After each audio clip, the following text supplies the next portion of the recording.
अस्सलाम वालेकुम डॉक्टर साहब, क्या हाल चाल है? अल्हम्दुलिल्लाह, आप सुनाएं, तबीयत ठीक है? जी अल्हम्दुलिल्लाह। क्या लेके आए आज पेशेंट के लिए? आज पेशेंट के लिए हम लेके आए हैं कफ सिरप।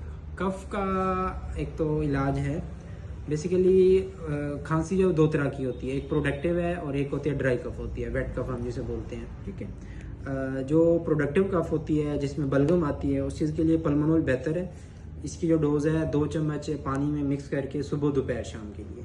ठीक है, और बच्चों के लिए एसीफाइल 125 के नाम से एक आता है, ये भी वेट कफ के लिए होता है, जो कि जिसमें बच्चों को बलगम आ रही है। अच्छा, एसीफाइल कफ सिरप है, ये खांसी के लिए होता है, ड्राई कफ के लिए होता है। अक्सर प्रेग्नेंट वुमेन को ना खांसी हो जाती है ड्राई कफ के लिए। ठीक हो गया।